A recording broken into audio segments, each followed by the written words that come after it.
Tengan todos ustedes muy buenas tardes. El tema que vamos a tocar ahora es importancia del acompañamiento emocional en trabajadores de un proyecto minero en tiempos del COVID-19.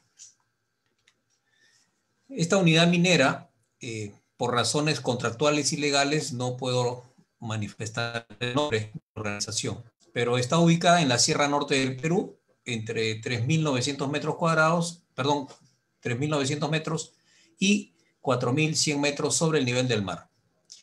Una población de 250 trabajadores que fueron atendidos. Lógicamente la unidad minera tiene mucho más, pero se trabajó con 250. La categoría del personal que se tuvo en este trabajo fue personal de piso, que estaba conformado por peones, cuadradores, paleteros, operarios de maquinaria pesada y conductores, capataces. En el staff estaban ingenieros, personal administrativo. Este programa lo sustentamos legalmente en la ley 29783, que es la de seguridad y salud en el trabajo, en la resolución ministerial 239-2020 de MINSA, que establece los lineamientos para la vigilancia, prevención y control de la salud de los trabajadores con riesgo a exposición de COVID-19, y lógicamente el objetivo de la salud ocupacional, que es generar y promover óptimas condiciones de trabajo para favorecer la seguridad, la salud y el bienestar de los trabajadores. La descripción del programa es la siguiente. Tuvo una duración del 1 de julio al 30 de octubre del 2020. Antes de iniciar el programa, pasamos una serie de videos de sensibilización referidos al mencionado programa, ¿no? Y cómo se iba a desarrollar. Luego pasamos a conseguir la firma del consentimiento informado, que es una de las formas como trabajamos en todos los proyectos que desarrollamos con las organizaciones. Luego vinieron las entrevistas personalizadas con un promedio de 30 minutos. Se aplicó el cuestionario SRQ-18 para tamizaje del diagnóstico de la afectación en la salud mental de los trabajadores. Si esta prueba daba puntuaciones que indicaran alguna posibilidad de afectación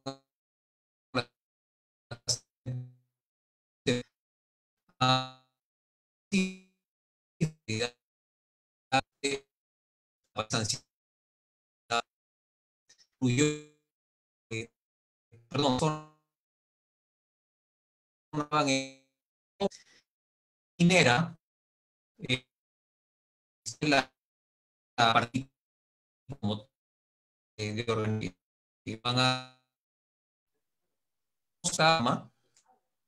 estas 50 personas, de las cuales cuando se aplicó el SRQ-18, 187 mostraron algunos indicadores de alguna afectación en su salud mental, mientras que 63 personas, que representaba el 25% de la muestra, no presentó ningún tipo de afectación.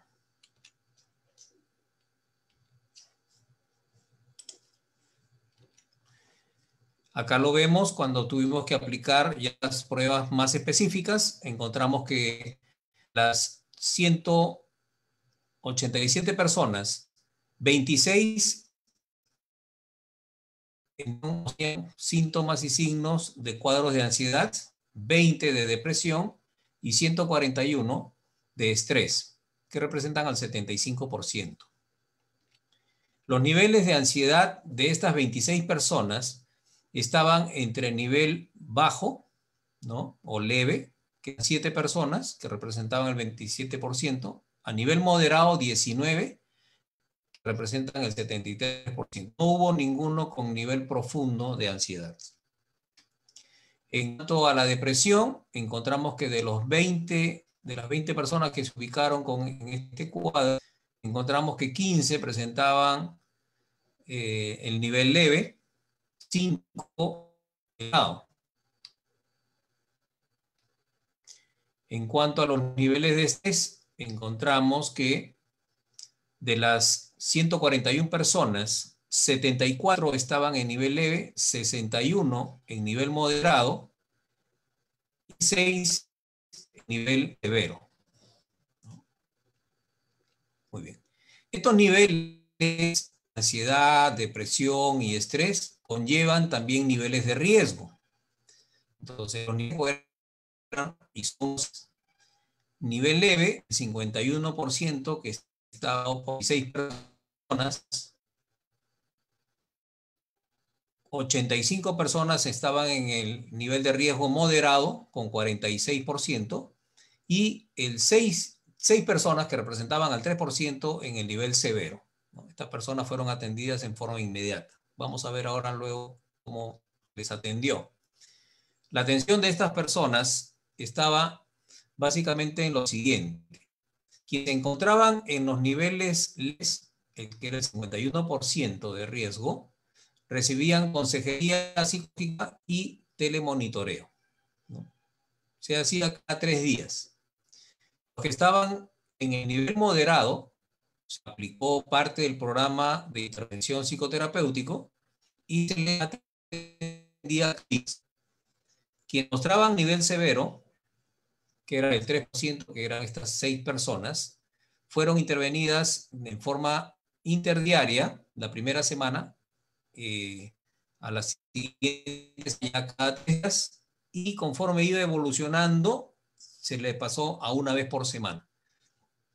Uno de ellos recibió algún otro tratamiento de tipo multidisciplinario porque con el tratamiento psicológico fue superada la situación de estrés. De los 141, de los 187 colaboradores del proyecto que se les evaluó, 19 pertenecían al sexo femenino y 168 al sexo masculino. El estrés por sexo, indudablemente que los varones eran los de mayor nivel de estrés, ¿no? Por ser mayor cantidad. Los colaboradores afectados por turno, tanto turno día como turno noche, ¿no? En el día, el 92 personas, y en la noche, 95, ¿no? Que hace 187.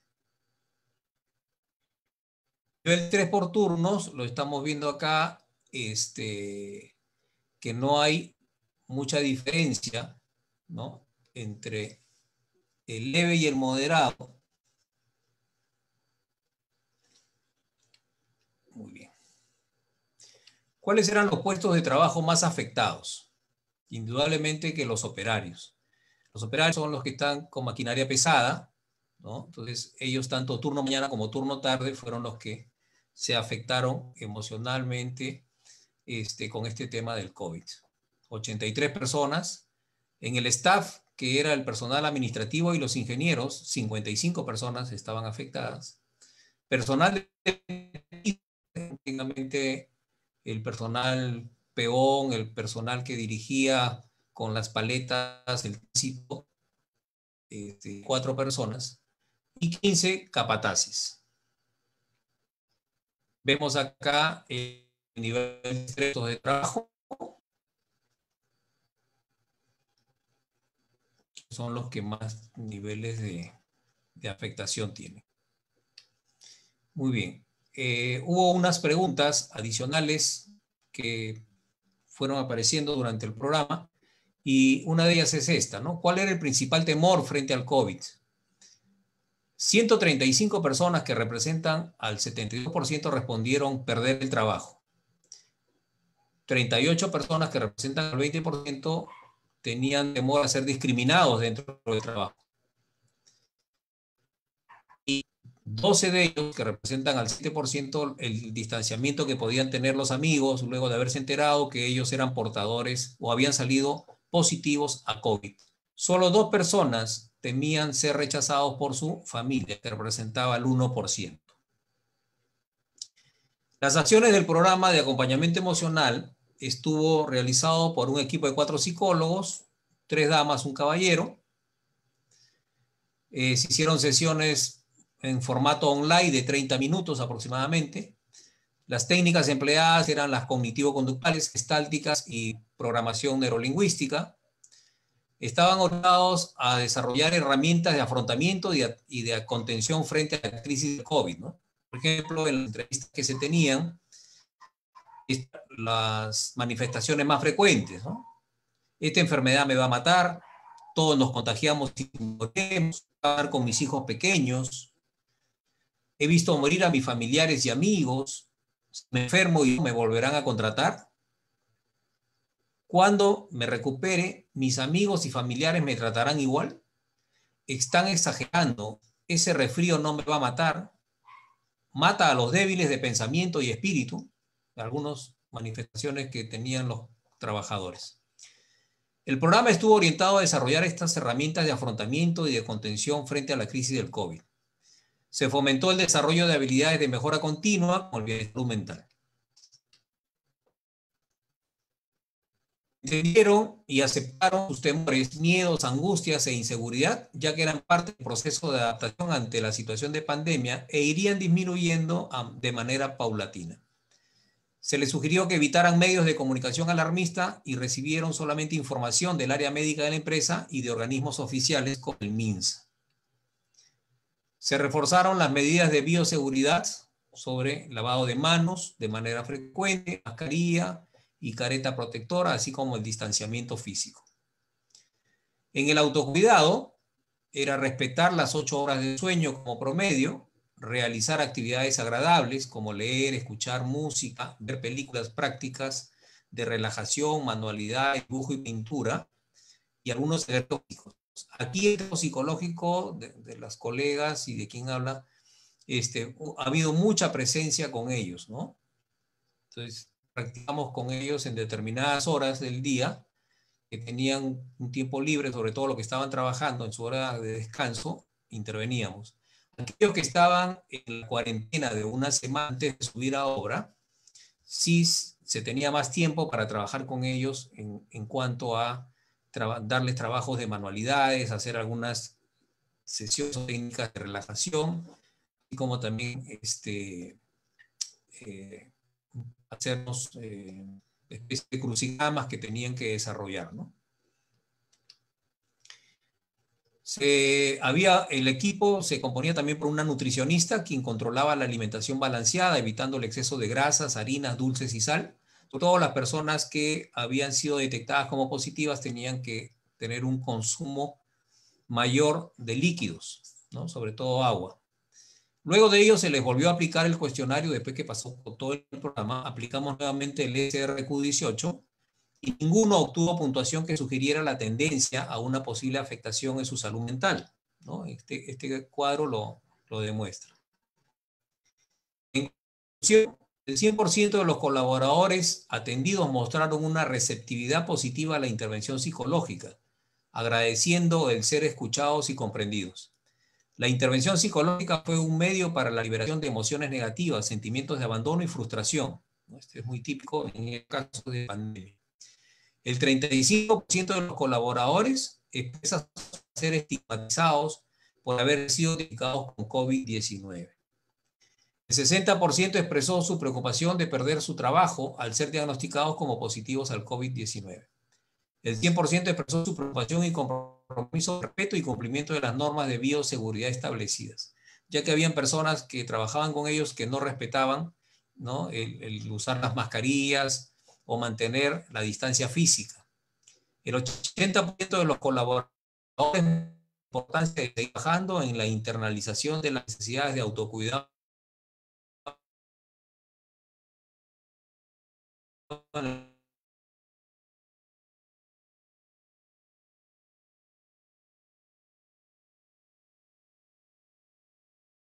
pero el 4% para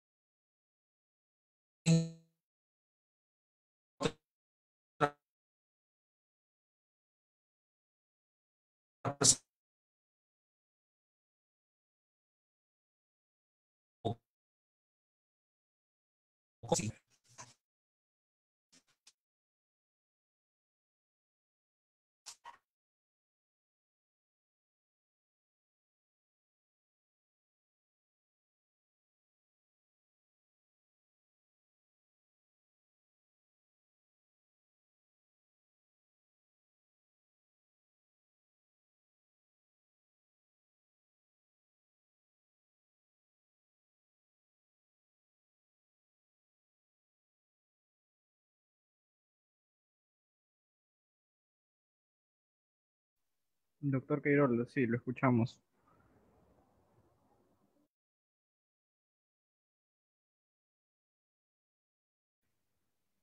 Doctor, le hago recordar que le quedan 5 minutos más, por favor.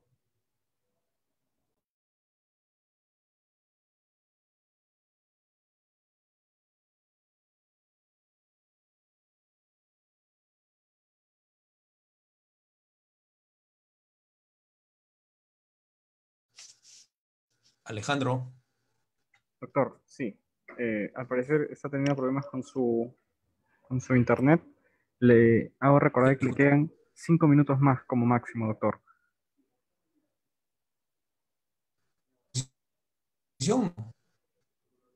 Disculpe.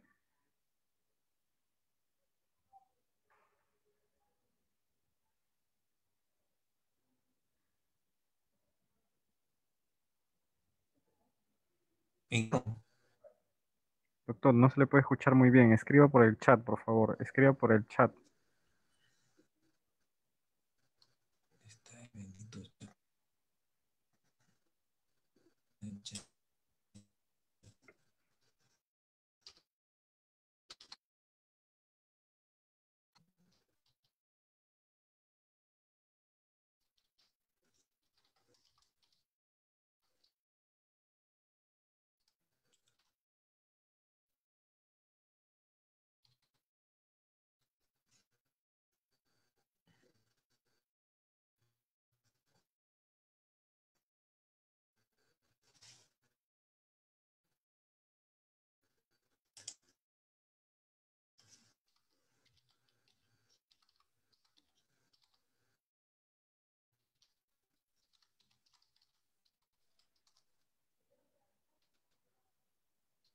Doctor Manfredi, ya puede comenzar. Gracias. ¿Qué tal? Buenas tardes a todo el auditorio. Buenas tardes, Perú. A mí me van a disculpar, pero yo me voy a ayudar con una serie de apuntes que he venido trabajando en los últimos días sobre el tema. En lo personal, yo vengo de hace muchos años laborando en ambos lados del escritorio. Actualmente con un ejercicio profesional mucho más marcado en el campo psicológico y en el pasado en posiciones directivas y gerenciales, dada un poco la orientación y la segunda formación que me acompaña. Yo le agradezco a Carlos que me haya dado la oportunidad con los ejemplos que él ha presentado, el poder enriquecer un poco más los apuntes y las propuestas que les vengo a traer. El tema de salud mental o salud psicológica en el campo laboral no es un campo exclusivamente referido al de la psicología organizacional. Es un campo, además de multidisciplinario. No, sí, me encanta, me gusta mucho cómo habla y Aló, todo. Bien. aló, aló, Sí, se nota que hay un, sabe. Se nota. aló, Se nota que sabe. aló. Hay un micrófono en segundo plano, hay un audio en segundo plano. Sí, doctor. Disculpe, parece que se coló un audio. Puede continuar. Ok. Entonces, el, a lo que iba. La práctica profesional hace que uno empiece a construir una visión sobre, en ese caso, la carrera o el ejercicio profesional debe de ser. Ok. En ese sentido, yo vengo a traerles mi visión personal, mi forma de ver lo que yo considero debe ser la psicología y el ejercicio de la psicología en el campo laboral, en el campo organizacional en nuestro país. Pero antes yo quisiera hacer un paréntesis para mencionar la denodada labor que viene realizando nuestro decano nacional con respecto a al replanteamiento, a la modificatoria de la ley de salud mental. Yo considero que a los psicólogos no se nos puede negar el derecho, y este es un punto de partida, porque también con esa frase pienso concluir, no se nos puede negar el derecho de ser parte de la reconstrucción y de la rehabilitación de nuestro país.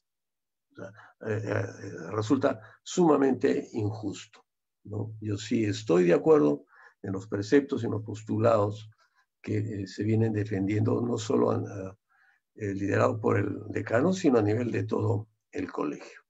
Ahora, veamos, y quiero partir con el dónde estamos y por qué estamos ahí. La salud mental en el ámbito laboral no es un problema de tratamiento psicológico, no es un problema de intervención, es un problema de políticas, es un problema de marcos de actuación, es un problema de visión de lo que hay que hacer, es un problema de compromiso de todos los agentes que participan en nuestra sociedad. No sé si ustedes han estado escuchando cuál es la propuesta a nivel presupuesto en época de pandemia, sobre la salud mental en nuestro país. ¿Han duplicado el presupuesto? Sí, claro, ha tenido que duplicar el presupuesto. Pero si ustedes se van a la exposición de motivos y si ustedes se adentran en lo que es las actividades previstas y que se van a realizar, que sustentan el presupuesto, es casi lo mismo. La diferencia es que ahora dice coma pandemia, coma COVID-19. O sea, se ha duplicado el presupuesto, son cerca de $100 millones, 344 millones de soles. Y la mayoría es para solventar sueldos y bajo los mismos esquemas de contratación. Aquí vamos a empezar a construir los elementos.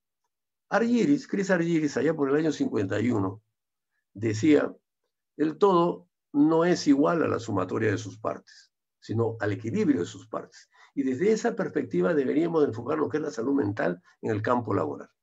Empecemos con las cifras. ¿Dónde estamos y por qué estamos ahí? Y dice, el Ministerio de Trabajo decía que el año pasado hubieron 600.000 accidentes. O sea, en el 2019 hubieron 600.000 accidentes laborales.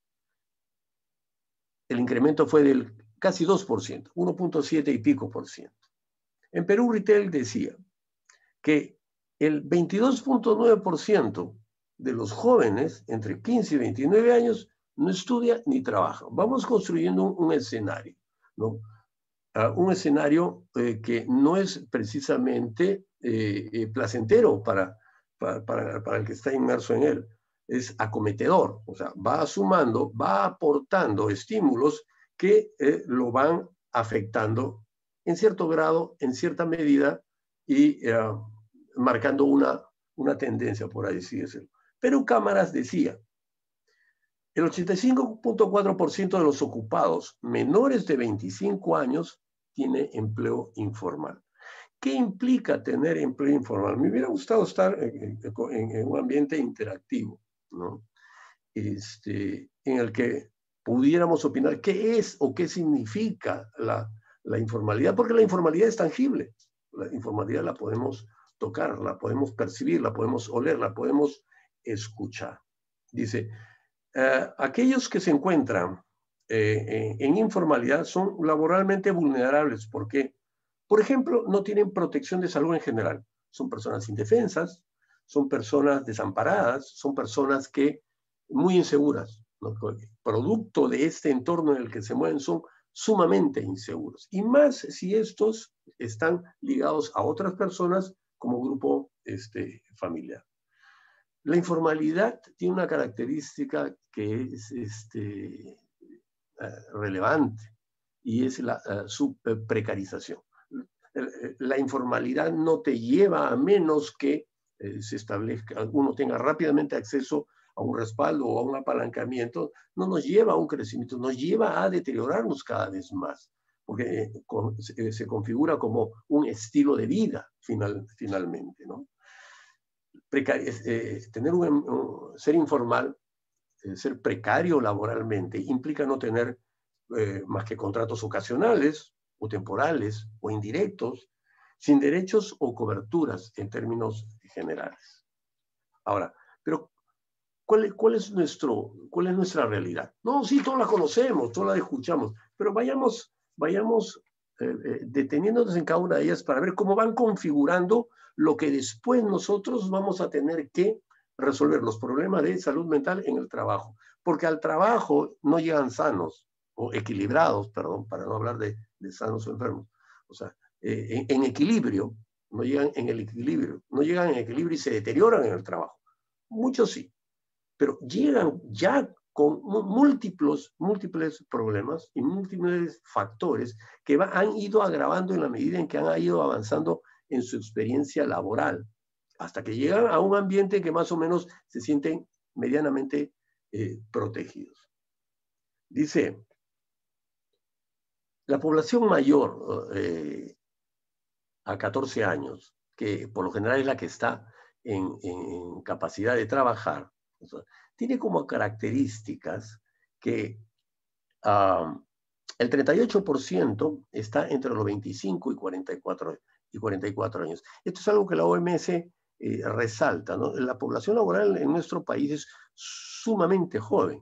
El 32%, 31.9% de los que trabajan y que están trabajando tiene entre 14 y 24 años.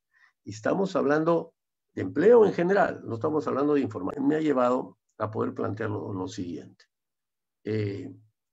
Dice, las organizaciones deben de tomar en cuenta al momento de su diseño organizacional que también deben los psicólogos ser partícipes de este diseño, de los procesos, de los ambientes de trabajo, de las rutinas, de los sistemas productivos, de sus formas de dirección, de sus sistemas de comunicación o estilos de comunicación y decisión. Es un enfoque sinérgico. O sea, yo no estoy diciendo que el psicólogo se vuelva un administrador, un directivo. El psicólogo tiene que entender y su capacidad de análisis del comportamiento humano lo debe llevar a señalar, oye, ese proceso, ese balance de línea que tú estás planteando hace que el trabajador realice más esfuerzo, se tense más y su nivel de productividad o sus estándares de productividad se puedan ver afectados en tanto tiempo antes de lo previsto. O ejemplo sencillo, ¿no? ¿En qué momento debe hacer un descanso? O sencillamente hacer entender a las organizaciones que el intrusismo tecnológico es uno de los aspectos de moda que actualmente está agobiando y agotando a todos los trabajadores. Trabajan 10 horas, trabajan muchas veces 12 horas, llegan a su casa y lo primero que sucede en su casa es que suena el teléfono y recibe una llamada y le dice, y no te olvides que, ¿no? Caray, el intrusismo tecnológico en el que tú continúas tu jornada laboral más allá de las 10 horas, ¿no? Hasta el aniquilamiento, hasta el cansancio, hasta el agotamiento en tu casa, con las consiguientes respuestas después. Y luego vas de regreso al día siguiente y un círculo vicioso, ¿no? Más me amas, ¿no? Más te pego, ¿no? Yo quería ver y quería tocar algo que es perentorio. Yo he tenido el honor de ser designado como miembro del comité asesor del Consejo Nacional en el campo organizacional. Soy miembro del comité, el comité es presidido por Carlos Pulido Cabero y también es miembro María Elena Castillo. Y estamos abocados a una serie de actividades y de acciones, y un poco este es el punto de vista y la concepción que en lo particular he alcanzado y venimos discutiendo dentro de lo que es este comité asesor. Responde a lo que concebimos que se debe hacer en nuestro país. Nosotros tenemos un país disímil, ¿no? Disímil en geografía y en estructuras. Vamos al campo laboral. Miren, yo a veces le digo a los mismos estudiantes, ¿cuál es la probabilidad de que llegues tú a trabajar en qué tipo de empresa? Y yo les digo, le pongo este escenario. Gran empresa, hay cerca de 2.000, ¿no? 2013, dice, produce. Medianas empresas, 2.711. Luego hacemos la comparación del número de trabajadores, porque aquí no quería traer la información de las UIT. Las UIT podemos dejarlas al costado. Aquí queremos hablar de cantidad de personas. las empresas grandes tienen arriba de 250 trabajadores. Yo conozco empresas, mis clientes, algunos de mis clientes tienen 7 plantas de 1000 trabajadores cada uno. Bueno, ya se pueden imaginar. La mediana empresa tiene hasta 250, de 101 a 250. La pequeña empresa de 11 a 100 y la microempresa de 1 a 10. Pero vamos a ver cuántas empresas hay. Microempresas hay 2.130.000 datos al 2019. ¿No? Pequeñas, 79.000. Medianas, 2.711.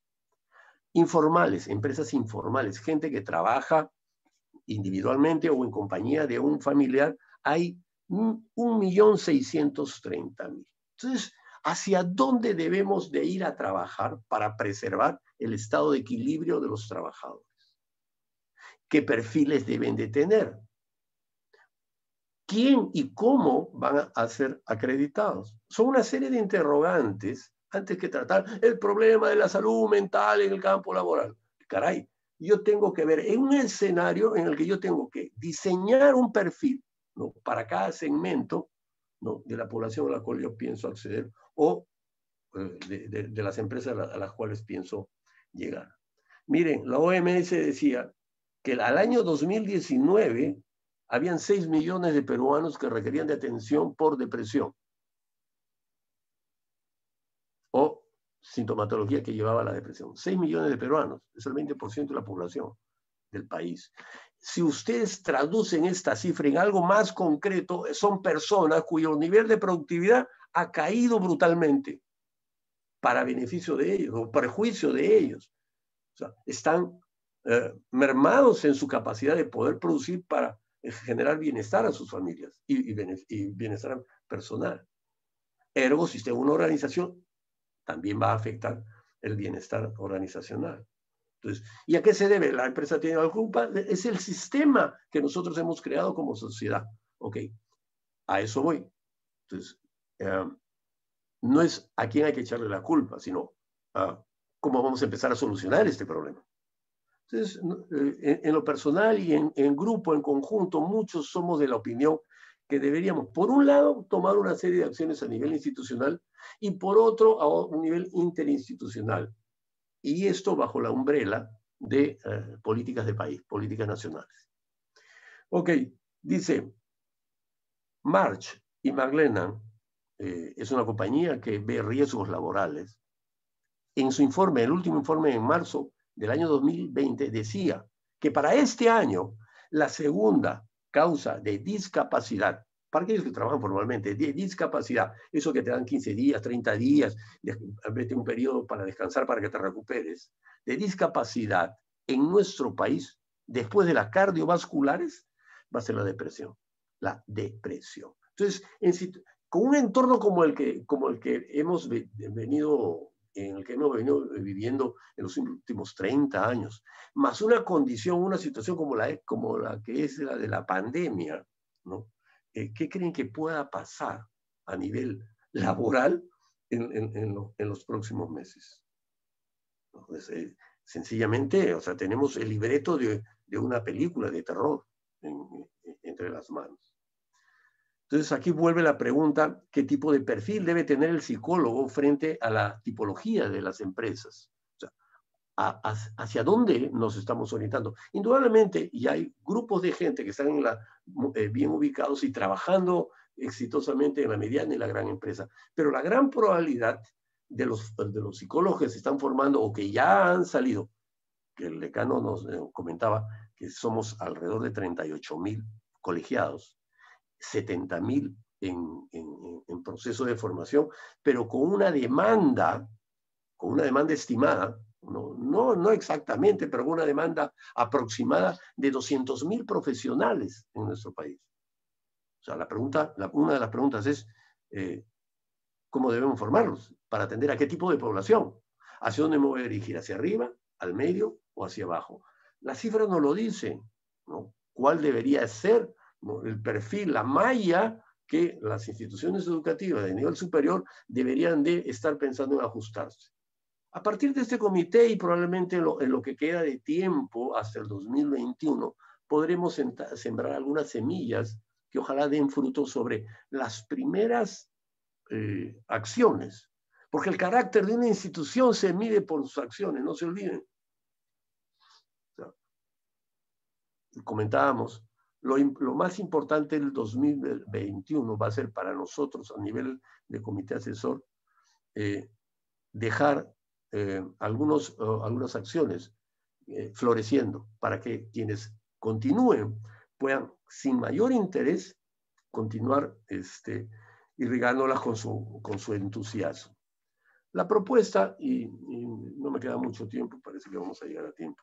Hay infinidad de propuestas, cada uno tiene propuestas interesantes, pero tratando de ordenarlas, lo primero que deberíamos de hacer para poder empezar a entendernos es empezar a generar indicadores. Nosotros somos una profesión que no genera ni publica indicadores.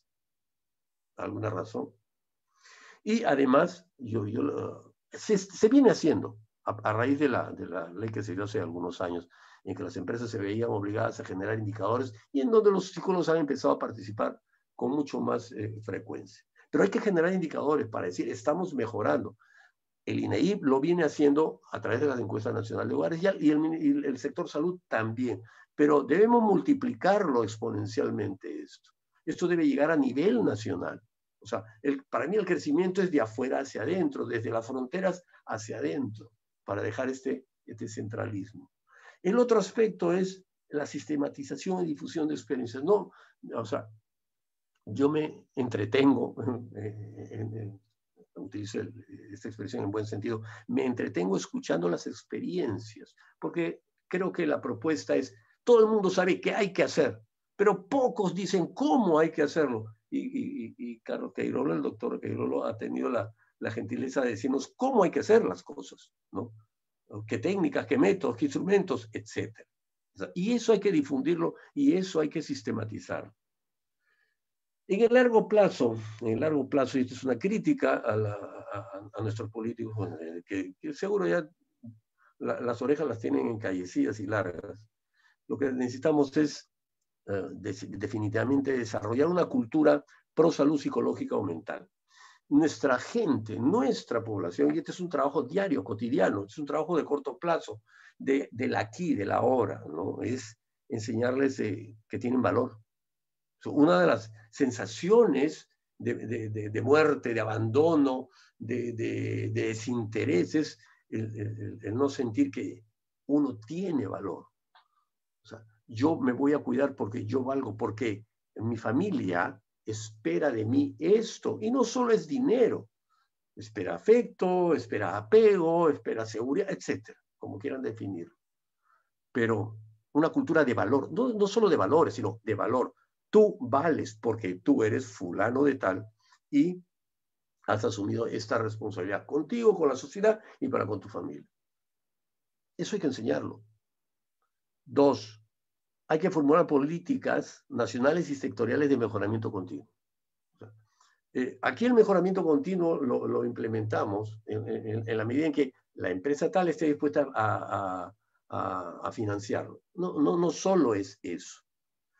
Escuelas, sociedades, asociaciones sin fines de lucro, empresas dedicadas al lucro, al entretenimiento, a la manufactura, etcétera, como política de Estado y de interrelación con empresas, deben de sentarse a discutir cómo mejorar en términos empresariales y cómo mejorar en términos individuales, personales, ¿no?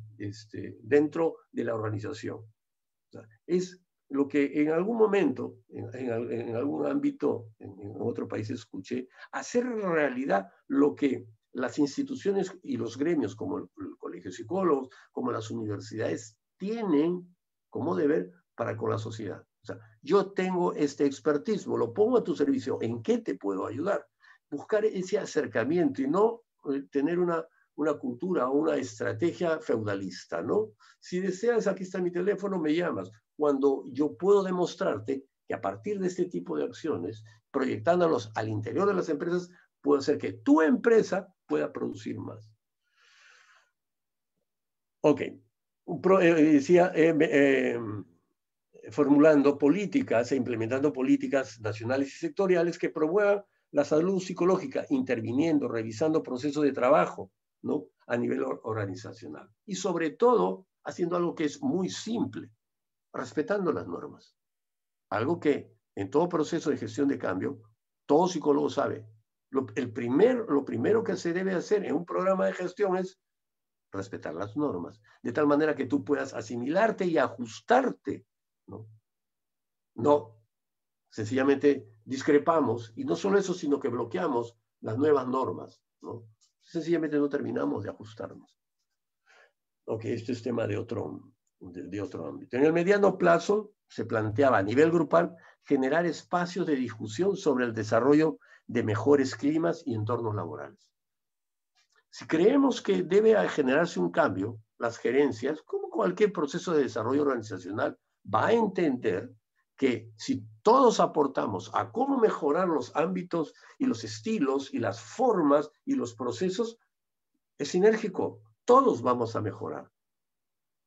Y esto lo debe entender desde el sector privado hasta el sector estatal, el público, como instituciones normativas. En el corto plazo ya es el nivel individual demarcando y equilibrando el espacio de vida y de trabajo. Qué fácil es decir no. Es muy fácil. Son dos letras, N o no. Mira, ¿sabes qué? Yo quisiera que para mañana me pudieras terminar esto. Y uno que conoce su trabajo dice, este trabajo demanda tantas horas más de esfuerzo y es imposible hacerlo en menos tiempo que esto. A menos que, ¿no? Me amanezca, me olvide que tengo una familia, ¿no? Y etcétera. O sea, hay que demarcar, hay que trabajar en el nivel individual, como psicólogos, como profesionales del comportamiento. Aquí hay que demarcar muy bien los ámbitos de trabajo. Los ámbitos, equilibrando los espacios de vida, el trabajo, la vida personal. Dice, y lo que comentábamos hace un momento, ¿no? El intrusismo tecnológico, en el que nos vemos absorbidos por las llamaditas, el WhatsApp, la comunicación interna de que ya está, me lo puedes enviar, me lo puedes adelantar. Ah, me olvidé decirte que es eso, ¿no?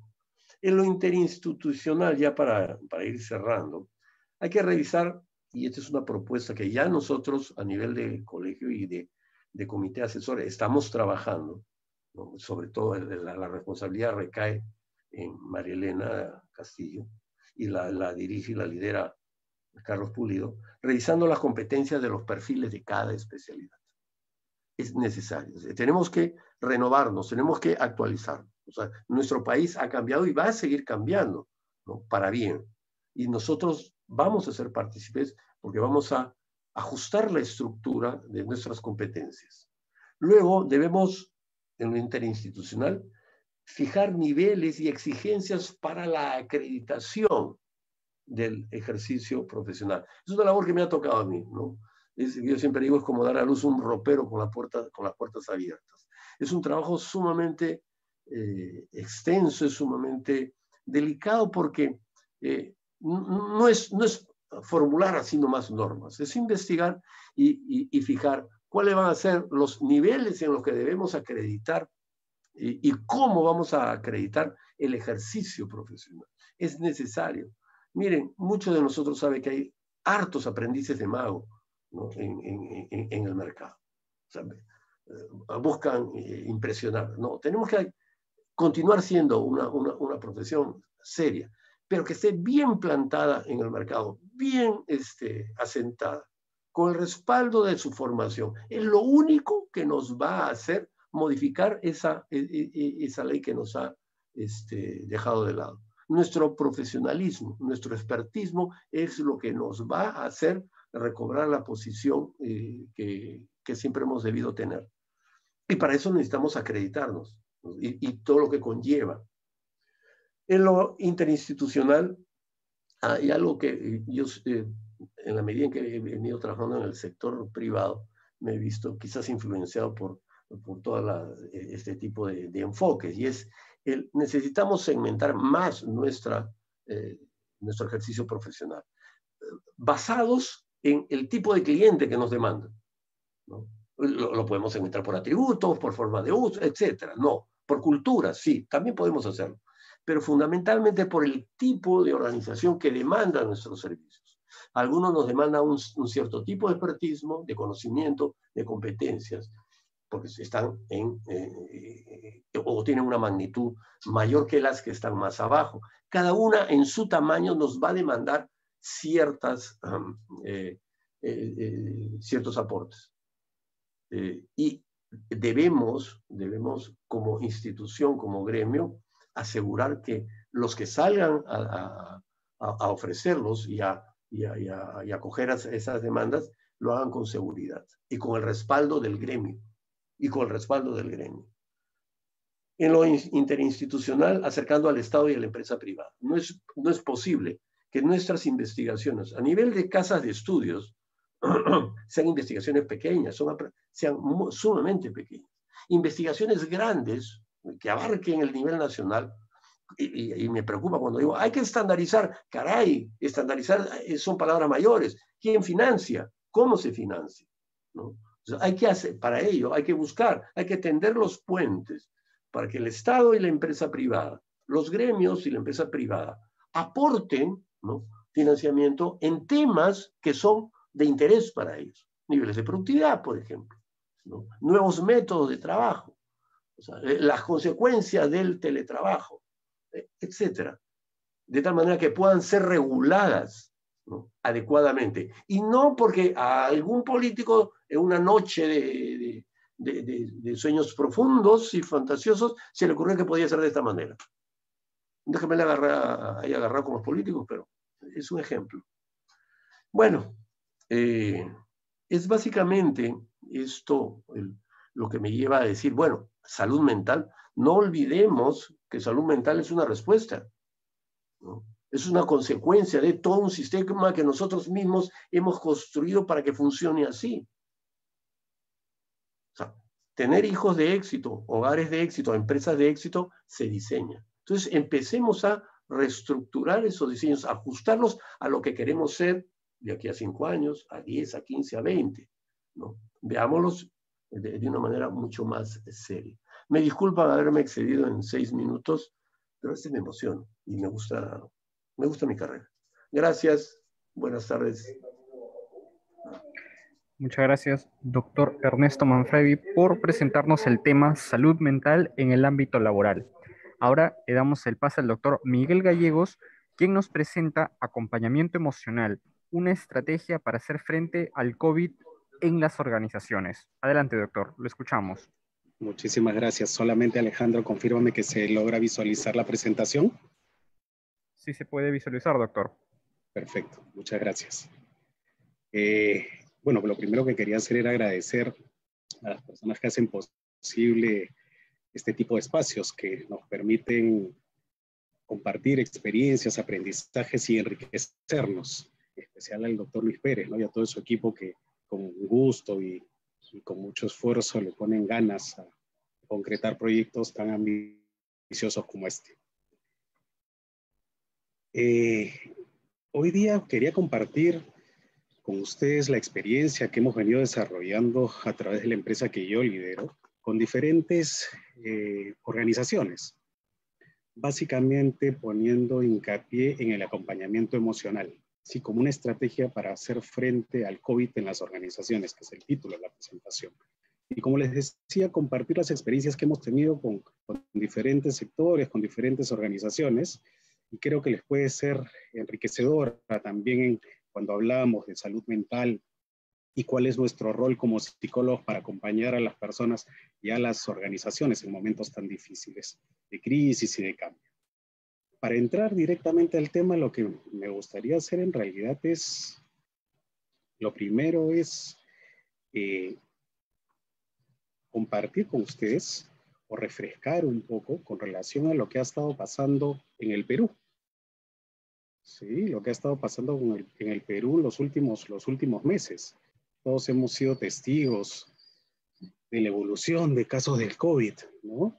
Acá les presento estas imágenes que en realidad cuando las volvemos a ver creo que a nadie nos gusta haber estado, felizmente ya estábamos saliendo, pero haber estado en una evolución de casos confirmados tan complicados, ¿no? Desde que comenzamos en marzo, lo que les muestro ahora en realidad está actualizado hasta septiembre, hasta finales de septiembre, octubre, noviembre, ya las cifras nos juegan un poco a favor, pero en realidad la evolución de los casos en el Perú fue extremadamente complicada, ¿sí? Y hablar de los fallecidos también, si comparamos con el año pasado, que es la otra imagen que les presento. Entonces, en el país el contexto COVID fue muy duro. Fueron meses muy complicados, ¿sí? ¿Y qué era lo que nos pasaba? ¿Qué era lo que nos pasaba? ¿Qué era lo que observábamos? Se veía día a día, ¿sí? Los periódicos, los medios de comunicación lo documentaban bastante bien, ¿sí? El contexto país era muy difícil, ¿no? Hablaban de reactivación económica, contexto de cuándo se reinician actividades, la incertidumbre reinaba, las clínicas, hospitales colapsadas, escándalos por cobros indebidos, escándalos porque habían personas que no podían o que no cumplían las medidas adoptadas, la policía que no podía controlar, todo parecía incierto, parecía que el gobierno no tenía un plan para manejar la crisis y sumado a eso los escándalos políticos que eran diarios en realidad, ¿no? Era un panorama muy incierto. Y si pensamos en lo que estaba pasando en las empresas, la cosa era aún mucho más complicada, ¿no? Estos son titulares que reflejan bastante, de una manera clara, lo que nosotros vivíamos en las organizaciones. El caso peruano era muy dramático cuando se evaluaba a nivel nacional, ¿no? El caso del empleo, cómo se perdían los empleos. Y hablando de empleo formal, ¿no? Porque habría que reconocer también que hay todo un sector informal que es muy grande, ¿no? Hablar de que casi la mitad de empleos se perdieron durante esta etapa. Para la Organización Internacional del Trabajo, que nosotros seamos el caso más dramático a nivel latinoamericano, de hecho no nos dejaba muchas esperanzas hacia el futuro. Pero sin embargo, ¿sí? Hablar del contexto país y lo que sucedía, es pensar en las empresas. Las empresas son un poco el reflejo de lo que pasa en nuestro país, ¿sí? Las empresas tenían realidades muy complicadas. Por un lado, algunas se vieron obligadas a suspender actividades, ¿sí? Al no ser actividades esenciales, les tocó entrar en suspensión de actividades y esperar reactivación económica.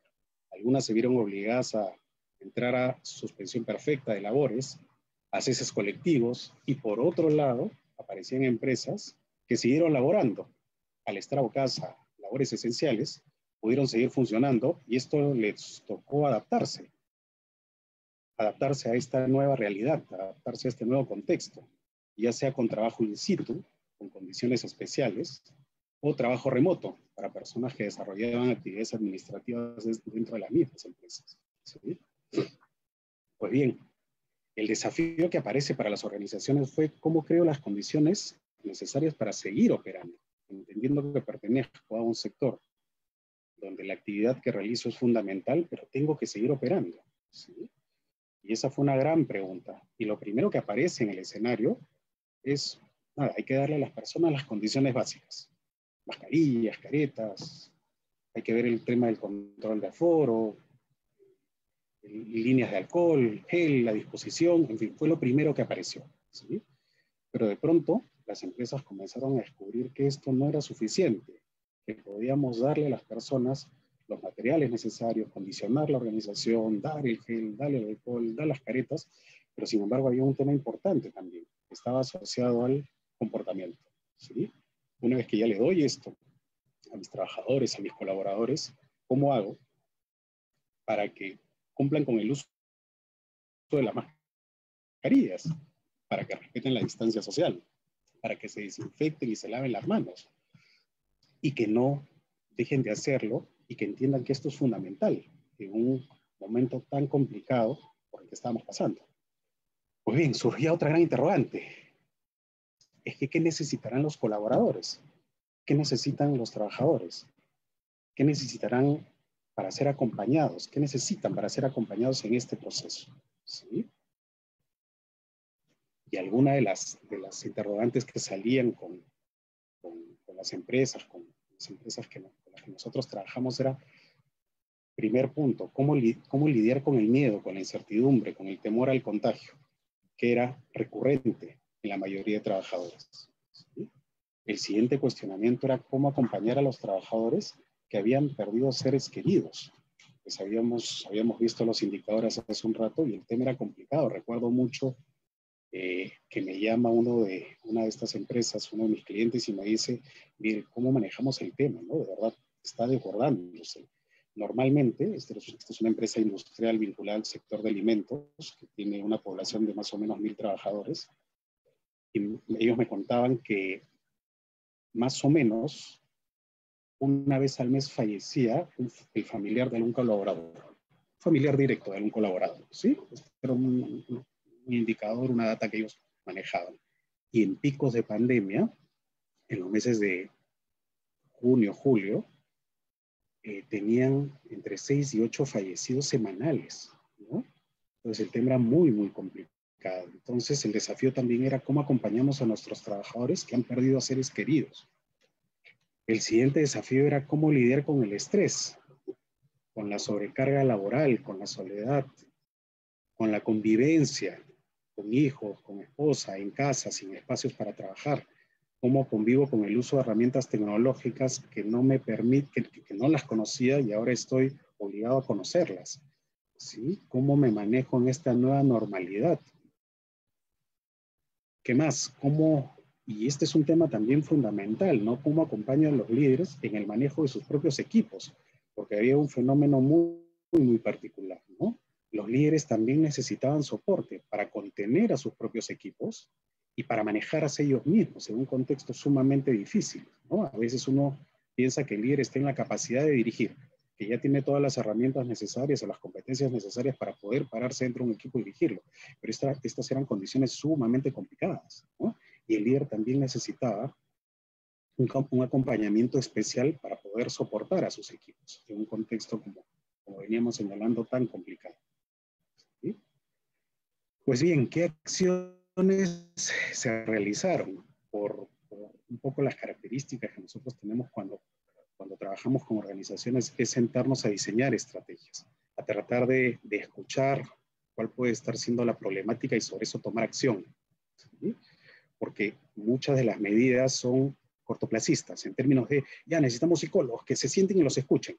Ya, pero evaluemos realmente qué es lo que está pasando, cuál va a ser el rol del psicólogo durante este proceso, ¿sí? O cuáles van a ser las acciones que realmente van a ayudarnos o van a ayudarlos a que los colaboradores puedan superar una etapa tan complicada y que la organización siga funcionando, porque finalmente una organización tiene objetivos estratégicos que cumplir, reconociendo que las personas son el activo principal y tienen que velar por ellas. ¿Cómo les damos el soporte necesario para un contexto tan difícil puedan funcionar? ¿Sí? Entonces, bien, de hecho el tema de acompañamiento psicológico apareció como una alternativa importante dentro de este proceso. ¿Sí? Y se desarrollaron dentro del acompañamiento psicológico algunas estrategias bien interesantes.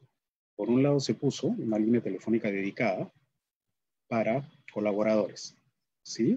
Para que pudieran, cuando sintieran que lo necesiten, acudir, llamar por teléfono, recibir una persona, había un psicólogo preparado para escucharlo, para atenderlo y generar espacios posteriores de acompañamiento a través de medios virtuales. ¿Sí?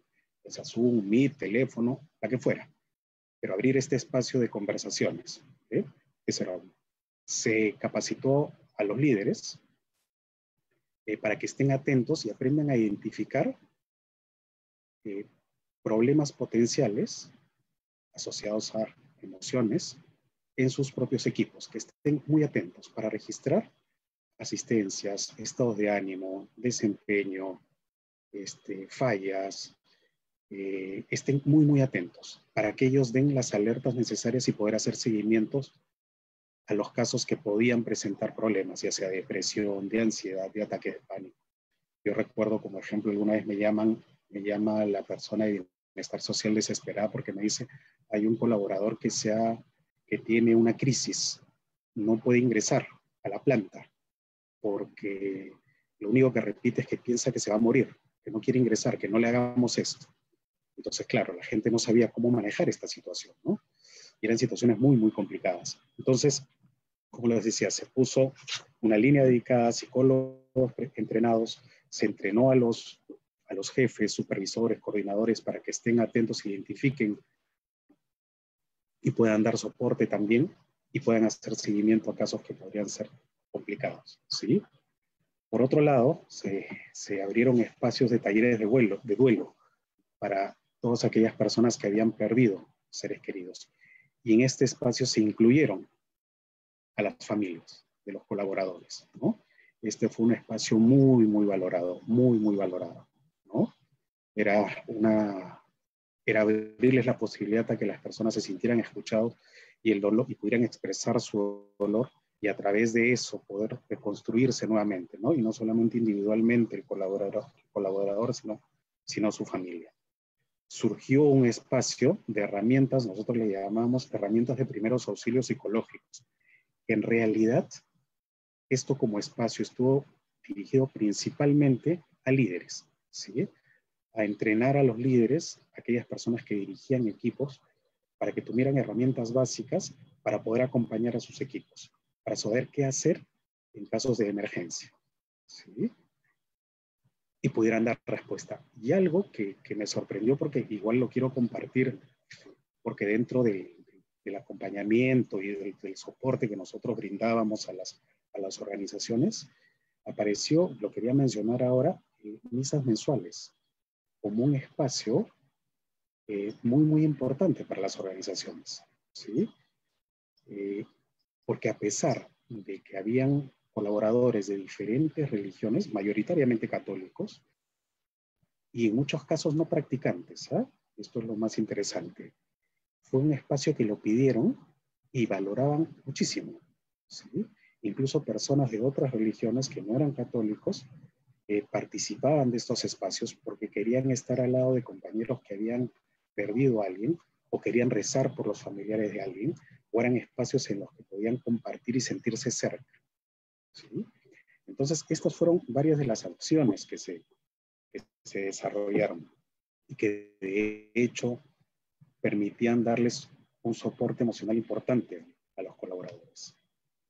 Pues bien, el proceso de acompañamiento en realidad tenía algunas etapas, ¿sí? Y que fue como lo desarrollamos, y que permitía dar luces también y una ruta de trabajo que permitía ir evaluando cada una de estas etapas, ir monitoreando el éxito y poder ver qué persona estaba en qué etapa también, ¿sí?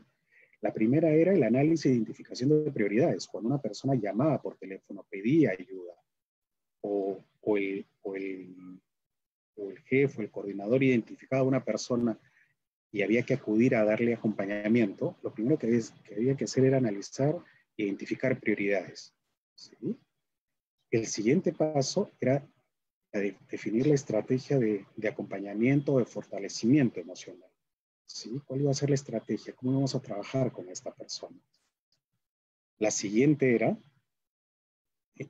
brindarle ya herramientas puntuales, psicológicas, emocionales, que pudieran la persona rápidamente poner en práctica durante la etapa complicada. Y la siguiente y sumamente importante era hacer los seguimientos, para que la persona no se sintiera sola, ¿sí? Que había todo un equipo detrás que estaba atento a que se pudiera mantener en pie y que pudiera superar esta etapa complicada. El acompañamiento mismo o el abordaje del proceso tenía principalmente tres campos de acción, ¿no? Enfocado en pensamientos, enfocado en conductas, enfocado en emociones, ¿no? Toda la parte de trabajo cognitivo era fundamental, por las ideas que surgían de miedo, de posibilidades de contagio, de pérdida de empleo, conductas orientado a acciones concretas que les permitieran manejar las situaciones difíciles, y todo el trabajo emocional, que también es fundamental en tiempos en momentos tan complicados, ¿no? Bueno, esto es lo que les quería compartir el día de hoy con ustedes. Les agradezco mucho el espacio y doy paso a la siguiente persona. Gracias. Muchas gracias, doctor Miguel Gallegos, por el tema que nos acaba de presentar, titulado Acompañamiento emocional, una estrategia para hacer frente al COVID en las organizaciones. Ahora damos pase al doctor Ronald García, quien nos presenta el tema Promoción y prevención del cuidado de la salud mental de un grupo de colaboradores del sector de hidrocarburos.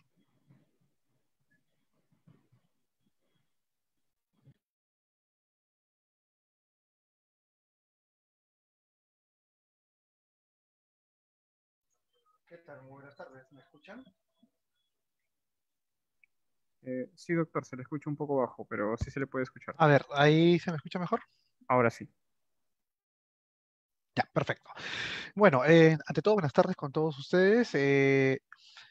Agradecer al Colegio de Psicólogos por darme la oportunidad de poder presentar estrategias acerca de promoción y prevención acerca de la salud mental dentro del sector hidrocarburos, ¿no? Dentro de este sector hidrocarburos vamos a tocar un poco lo que es minería, petroleras y todo lo que se está haciendo hoy en día para poder manejar o poder tener mejores herramientas de afronte bajo la pandemia del COVID-19.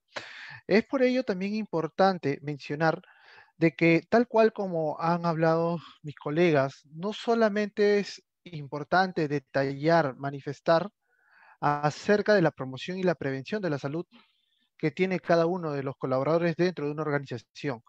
Hay que también que entender que para poder brindar lineamientos con relación a la salud mental, lo primero hay que entender acerca del manejo y la importancia de una buena promoción y prevención de la salud mental ante los futuros casos de ansiedad, depresión y estrés que actualmente están pasando todos los colaboradores dentro de este sector, ¿no? Recordar que los colaboradores dentro de este sector se han visto, digamos, golpeados más aún por por el cambio tan abrupto de su régimen de trabajo, uno. El segundo punto importante es que de por sí el trabajo que ellos desarrollan, que es dentro del sector de hidrocarburos, es realmente sacrificado. Ellos básicamente sacrifican tiempo, sacrifican calidad de vida con pasar tiempo con sus familias, ¿con el fin de qué? Con el fin de poder llevar este pan a casa. ¿Correcto? ¿Y por qué menciono esto? Porque normalmente en este sector hidrocarburos, los sistemas de trabajo son totalmente atípicos, ¿no? Atípicos estamos hablando de sistema de trabajo 2x1, 2.5x1 o 3x1. En el buen cristiano quiere decir 14 días de trabajo continuo y 7 días de descanso, o en su defecto, trabajo 16 días, ¿correcto? Y solamente descanso 7.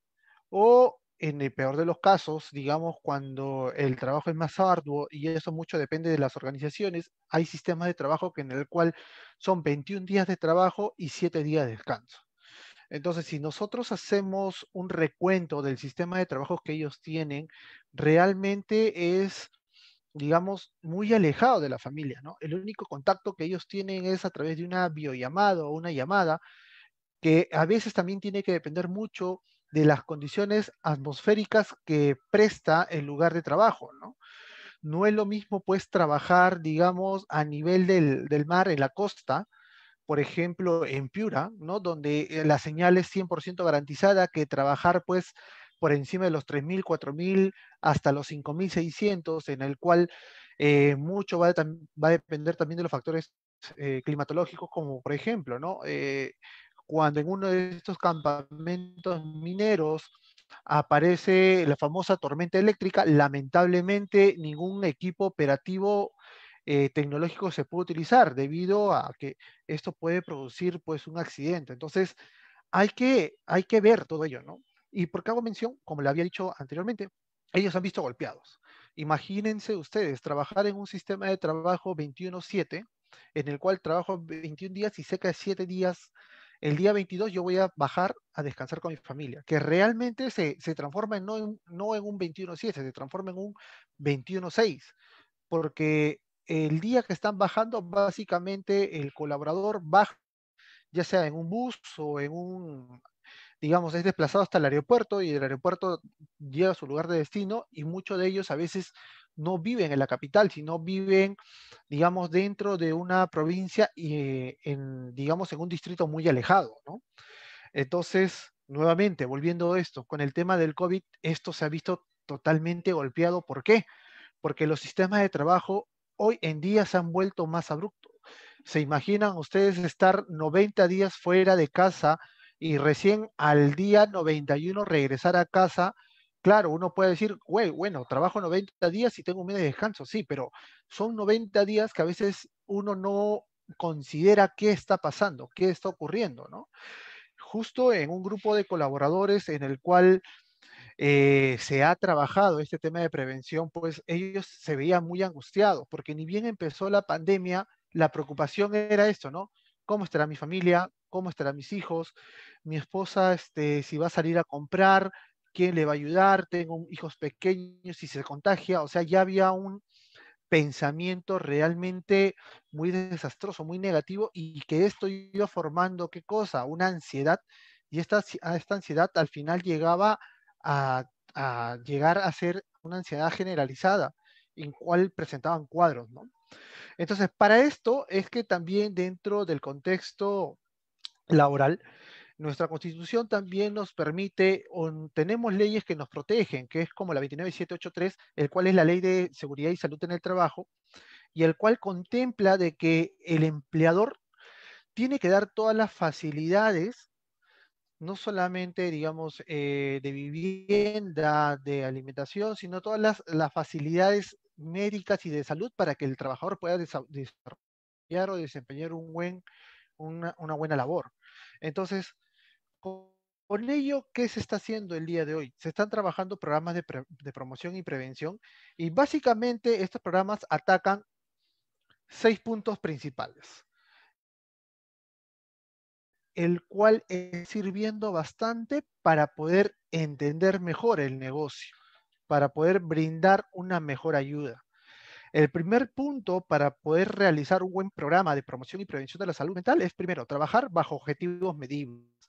Como muy bien manifestó nuestro colega, el doctor Ernesto, a veces nosotros queremos aportar, queremos ayudar bastante, pero nosotros a veces, nosotros mismos nos olvidamos de qué cosa, de poder medir, o sea, tener esos indicadores claves que nos permiten decir, oye, estoy teniendo un éxito a un 40, 60, 70, 80, 100% de mi plan de promoción, ¿no?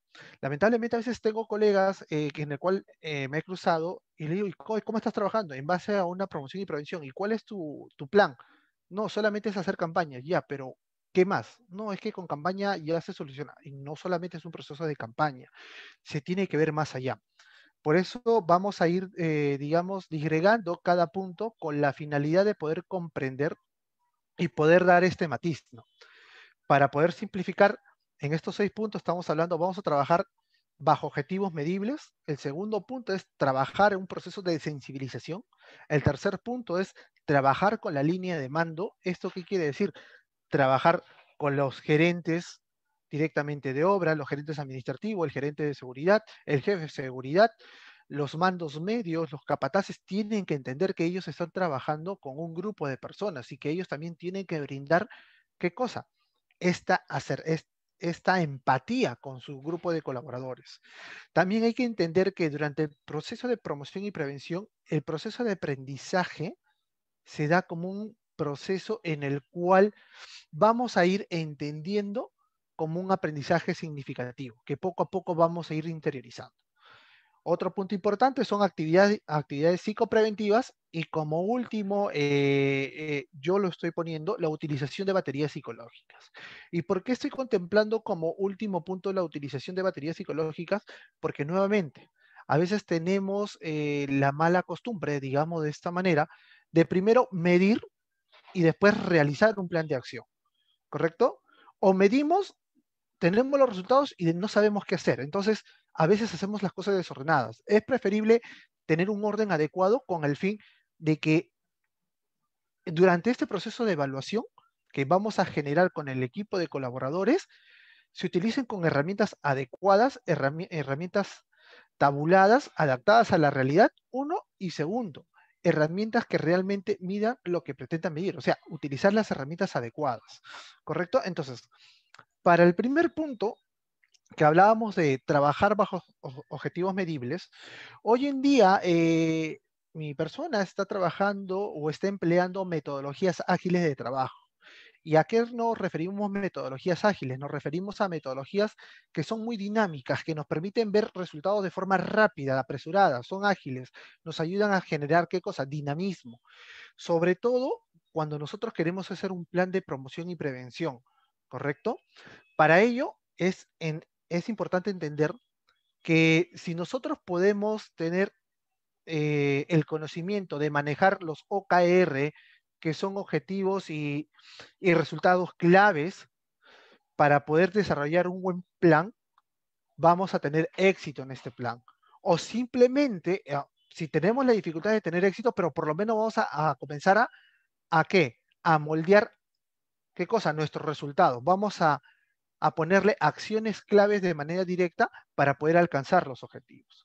Pero para ello es importante, como parte también de la psicología en general y como parte de un plan de trabajo, se tiene que entender cuál es la visión y visión que yo tengo con relación al trabajo que deseo desarrollar, que deseo implementar, ¿correcto? No solamente es quiero que todos estén bien, o quiero que todos estén estables a nivel emocional y listo. No solamente se trata de ello, se trata de ser más humano, o sea, se trata de tener un acompañamiento. Por eso es importante, una vez entendiendo la visión y misión que nosotros podemos obtener, vamos a colocar nuestro primer objetivo primordial para el plan de promoción y prevención, el cual puede ser asegurar, ¿no?, la estabilidad al 100% de nuestro colaborador. ¿Correcto? Y dentro de esa estabilidad nosotros podemos mencionar qué es lo que estamos buscando, qué es lo que deseamos, que solamente esté una estabilidad emocional, que también existe una estabilidad laboral, porque la estabilidad laboral también conlleva a que el colaborador se estabilice a nivel emocional. Con ello también tenemos que replantear qué cosa, objetivos mensuales, bimestrales, trimestrales, semestrales. Cuando nosotros estamos implementando un plan de promoción y prevención, es importante que por lo menos nuestros primeros objetivos se puedan medir en los primeros 15 días y posterior a los 30 días. ¿Con qué fin? Con la finalidad de saber si es que lo que estamos haciendo es realmente adecuado, si estamos alcanzando esos resultados claves, si estamos yendo por buen camino o por un buen sendero. Es por ello que en caso yo no tengo estos resultados claves óptimos o no tengo estos resultados adecuados, yo comienzo, ¿qué cosa? A transformar, comienzo a tener acciones claves, comienzo a preguntarme, ¿qué ocurrió? ¿Qué pasó? Por ejemplo, quiero realizar un proceso de charla de seguridad a todo el equipo de colaboradores, correcto, de 100 personas. Pero lamentablemente ellos están separados en diferentes grupos. Ok, entonces yo tengo que hablar con el jefe de seguridad o con el gerente de obra para ver cómo le podemos, qué cosa, disgregar o cómo lo podemos separar y con ello pues abarcar en total. Ahora, básicamente entender también que en este rubro de hidrocarburos pues a veces disponer de tiempo es un poco complicado, pero es complicado cuando la parte que va a llevar a cabo no se deja entender perfectamente, porque los gerentes, tanto de construcción, gerentes que básicamente apoyan o ven el esfuerzo para que la obra siga adelante, ellos permiten a que se pueda trabajar con el colaborador, pero para ellos hay que venderle la idea bien clara, clara en el sentido, ¿qué es lo que deseo al ser con el trabajador? ¿Esto cómo me va a repercutir a nivel laboral? En pocas palabras, si el trabajador se encuentra estable, si el trabajador se encuentra bien, ¿me va a ser más productivo? Sí, ok. Si hablamos con ese lenguaje, ellos acceden, ¿no? Lamentablemente a veces nos encerramos a decir, tengo que hacerlo, pero no damos un mayor fundamento. Entonces, para ello también es importante realizar ¿qué cosa? Este proceso de sensibilización. En este proceso de sensibilización lo que nosotros buscamos es brindar información acerca de la afectación psicológica que puede estar afectando a los colaboradores. Por ejemplo, si yo ya estoy trabajando con un grupo ya humano y estoy viendo que ya hay dificultades, es importante hacer este proceso de sensibilización no solamente con el grupo, sino también con los mandos operativos, con la línea de gerencia. También es importante exponer la importancia del cuidado de la salud mental, sobre todo ahora en tiempos del COVID-19, ¿no? Que es, digamos, que la salud mental ha comenzado a retomar mayor fuerza en el campo laboral, ¿no? Es por ello de que durante el proceso de sensibilización nosotros podemos utilizar ¿qué cosa? Las charlas diarias, la charla de seguridad, la charla de 5 minutos, en donde podemos ser muy productivos. Esta charla de 5 minutos, que normalmente se denomina como 5 minutos y a veces no dura 5 minutos, sino duran 10, 15, hasta 20 minutos, dependiendo del tema y dependiendo de la importancia, ¿correcto? Puede ser muy motivador si es que la persona, el especialista, sabe cómo enganchar, sabe cómo romper el hielo, ¿correcto? ¿Y por qué pongo charlas diarias más romper el hielo? Porque si yo doy una charla diaria y con ello rompo el hielo, rompo el esquema de trabajo en el sentido de que la seguridad mental en ellos es importante, no solamente para su salud individual, sino para su salud colectiva hasta familiar, lo que yo voy buscando, lo que voy lanzando, ¿qué cosa? Son anzuelos emocionales, ¿correcto? O simplemente haciendo dinámicas, como por ejemplo, estamos en una charla de 5 minutos y se le pregunta directamente, ¿quién extraña a su familia? Que levante la mano, todos levantan la mano, ¿correcto? ¿Quién le gustaría regresar rápidamente a casa? Todos levantan la mano. ¿Quién le gustaría abrazar a su hijo? Levantan la mano. Y acá viene, digamos, este anzuelo emocional, ¿no? ¿Quién realmente se quiere lesionar el día de hoy? Y en ese momento, cuando ellos escuchan, ¿quién se quiere lesionar? Dice nadie. Correcto. Entonces ahí comenzamos, en el buen sentido de la palabra, a jugar con ellos, ¿no? A jugar. Ok, ¿y qué hace? ¿Y qué tenemos que hacer para no lesionarnos? ¿Qué tenemos que lograr para evitar un incidente, un accidente? ¿Qué tenemos que hacer para evitar ese accidente y que ese accidente, lamentablemente, a veces digamos, por el mismo peligro del trabajo, ¿quién no nos garantiza de que ese accidente puede ser hasta fatal? Entonces, ¿qué hago con ellos? Les voy enganchando, que ellos vayan tomando conciencia. Con ello, ¿qué buscamos? Buscamos que también el propio organismo comience a liberar ¿qué cosa? Neurotransmisores como la noradrenalina, la dopamina, en el cual la noradrenalina ayuda rápidamente a estar en un estado enérgico, participativo, y la dopamina a su vez va a ayudar a mejorar nuestro aprendizaje. Entonces, en pocas palabras, les voy bombardeando en mensajes positivos a ellos y a su vez también, ¿qué cosa? Voy realizando un sistema de emociones, los voy envolviendo. Esto con la finalidad de que ellos entiendan este proceso. Posterior a la charla de 5 minutos, lo que normalmente se hace en estos procesos de promoción y prevención es fijarnos, es realizar con el colaborador que trabaje en las 3 R. Y estas 3 R le estoy denominando como el reflexionar. O sea, reflexionamos sobre de qué trató la charla, sobre qué es lo que tú deseas para el beneficio tuyo y de tu familia. Recodificar, que ellos mismos codifiquen la información que le estamos brindando y de ser posible que nos realicen la retroalimentación o buscar qué entendiste, qué comprendiste, ¿correcto? Es acercarnos, es humanizarnos a ellos y reforzar. Este es un punto importante. Si nosotros reforzamos de manera constante este mensaje, ellos independientemente, van a buscar también su propia seguridad. ¿Y por qué digo esto? Porque normalmente en lo que es psicología ocupacional o psicología de la seguridad industrial, que también se está comenzando a denotar, se trabaja mucho, en ingeniería industrial se habla mucho de la curva de Bradley. La curva de Bradley es una curva en la cual busca que la persona, por su propia naturaleza, busque comportamientos seguros, ¿correcto? Lamentablemente, para los que trabajamos en este sector y vemos diariamente, a veces los trabajadores, los colaboradores entienden de que la seguridad no depende de ellos, sino depende de quién, del supervisor, del gerente, porque ellos tienen la idea de que para eso, para mí me están pagando, para venir a trabajar y ellos me tienen que cuidar. Entonces son ideas equivocadas. Acá lo que se tiene que trabajar es en un aspecto también cultural, trabajar también el famoso tú me cuidas, yo te cuido, la interdependencia de la seguridad.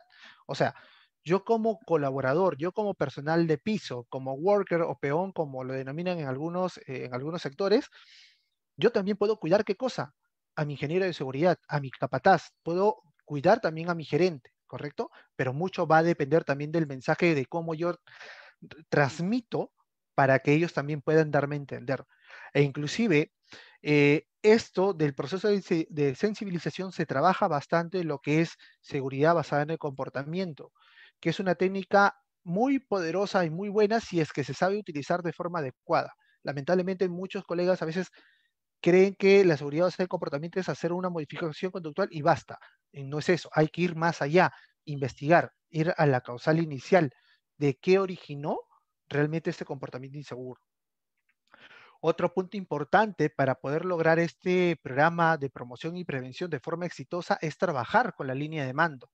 Y trabajar con la línea de mando es crear estrategias, una muy buena estrategia que carezca de sentido, o sea, que tengan sentido y que se entienda que si es trabajado y comprendido y difundido entre toda la organización, ¿correcto? Todos nos vamos a sentir beneficiados.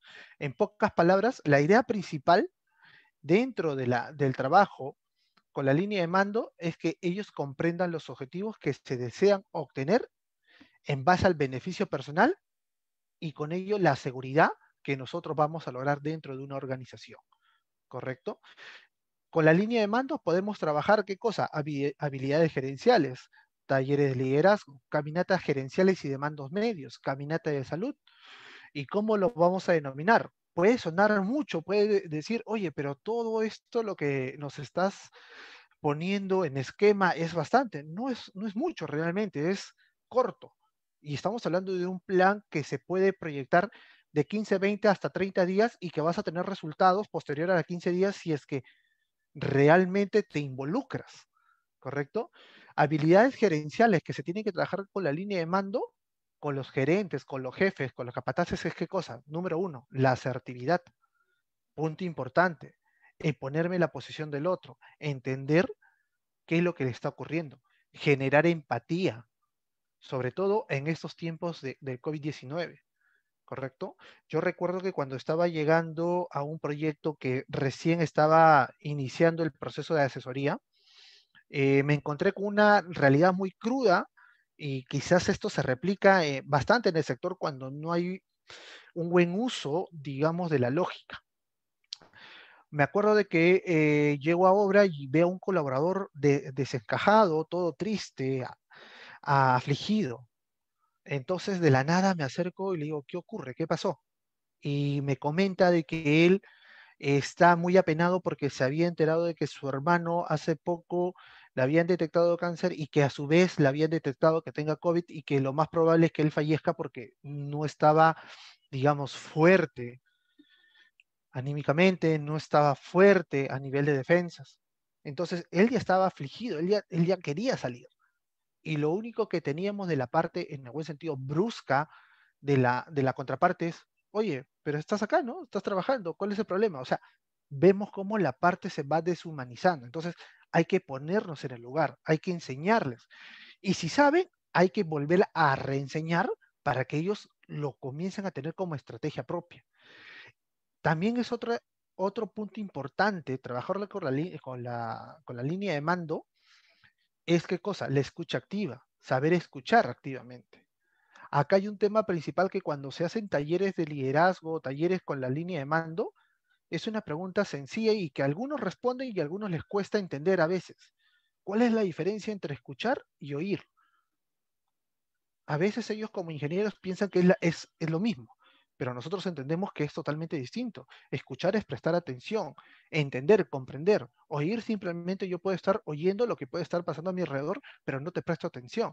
Entonces eso es un poco lo que nosotros les ponemos en manifiesto, ¿no? Y se le dice, ¿cuántas veces has escuchado a tu colaborador? ¿Cuántas veces has escuchado a tu equipo de trabajo? Y a veces se quedan pensando. Y cuando se quedan pensando es, pero ¿por qué no me das una respuesta de cuándo has escuchado la última vez? No, es que en base a la definición que nos has dado, o en base a lo que yo estoy comprendiendo, que es que creo que solamente les he oído, más no les he escuchado. Y eso a veces ha ocasionado que yo tenga dificultades con ellos. ¿correcto? Entonces ya rompemos este esquema, ¿no?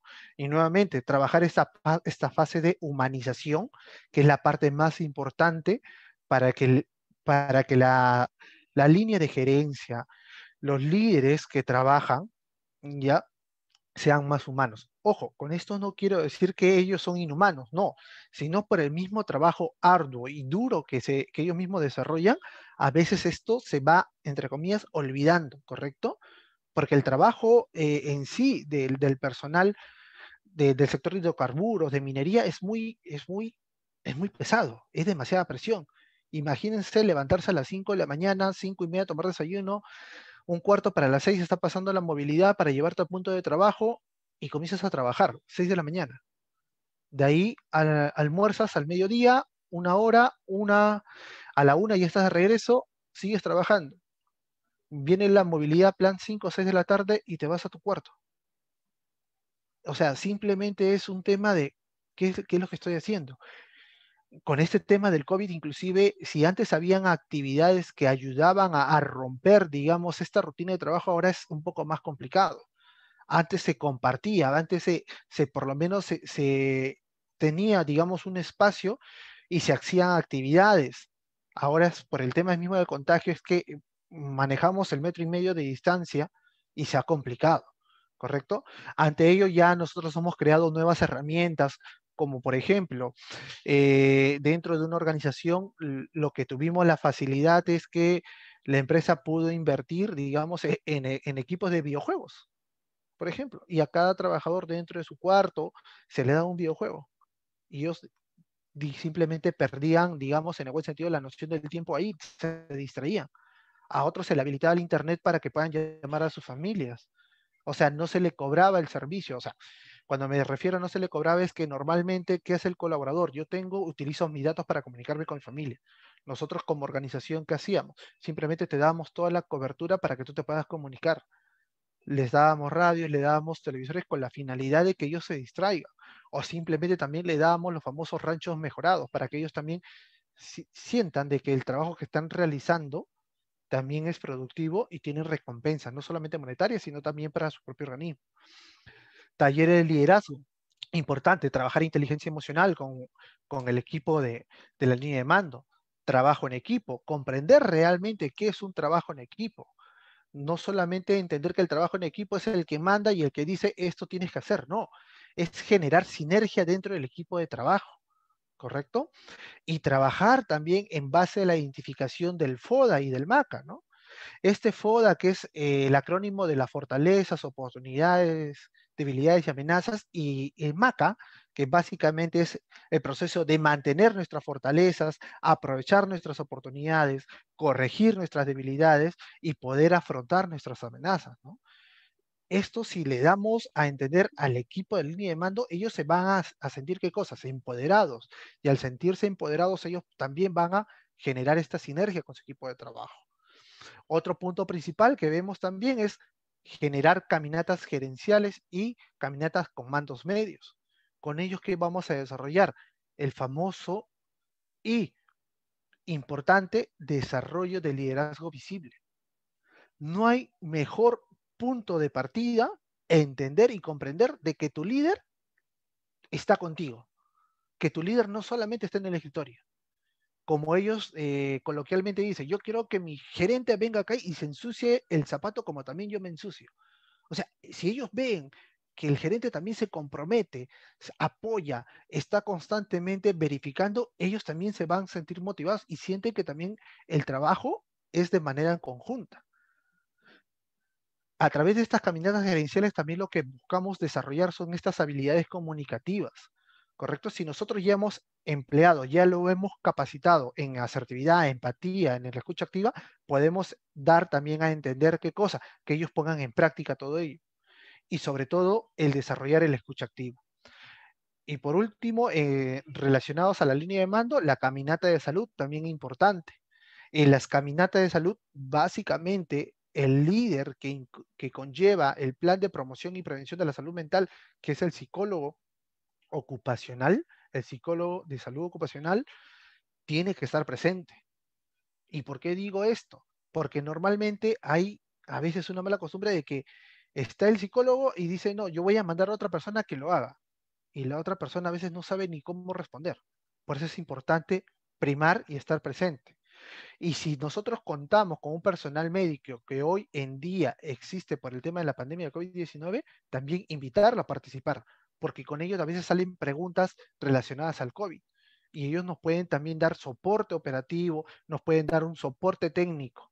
Si hay un personal asistencial, como una enfermera o un enfermero, mejor aún. Si hay un equipo multidisciplinario donde hay un psicólogo, un médico y una enfermera, o sea, con eso, ¿qué estás diciendo? ¿Qué estás vendiendo al colaborador? Oye, estamos acá 3 profesionales para poder brindarte la seguridad necesaria. Por favor, trabaja de forma tranquila, que nosotros estamos acá para apoyarte ante cualquier dificultad. Es importante, y estoy poniendo acá el mapa de empatía. Este mapa yo básicamente lo trabajo con la línea de mando. Y este mapa me sirve a mí, ¿para qué? Para que ellos entiendan cómo vamos a desarrollar la empatía. ¿Qué piensas? ¿Qué sientes? ¿Qué dices? ¿Qué haces? ¿Qué ves? ¿Qué escuchas? ¿Qué es lo que te frustra? ¿Qué es lo que te motiva?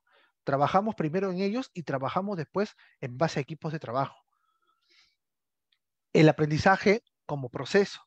Hay que entender que el aprendizaje es un proceso. Y como todo proceso, conllevado a una educación basada en la promoción y prevención, que normalmente se da por factores a nivel racional y emocional, siendo esto último el más predominante para poder conllevarlo a la memoria de largo plazo. Aquí quiero decir que si nosotros enseñamos, proponemos y ayudamos a que las otras personas entiendan y comprendan el mensaje que nosotros queremos lograr, lo que vamos a trabajar con ellos no solamente es la parte racional, sino también la emocional. Sobre todo porque hay estudios y como nosotros mismos sabemos, cuando el aprendizaje se da de forma emocional, este aprendizaje pasa a ser a una memoria de largo plazo, ¿correcto? Y pongo esta gráfica como por ejemplo, ¿no?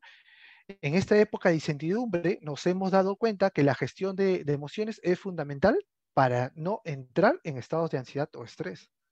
Y podemos también hablar del cerebro triuno, ¿no? Del cerebro reptiliano, el cerebro límbico y el neocórtex, ¿no? Lo que uno está basado íntegramente a lo que son los instintos, las emociones, la razón.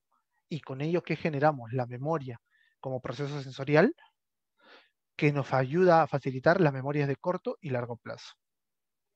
Y para más o menos para ir culminando, es importante que dentro de nuestra campaña de promoción y prevención de la salud mental, generemos qué cosa, trabajemos actividades psicopreventivas.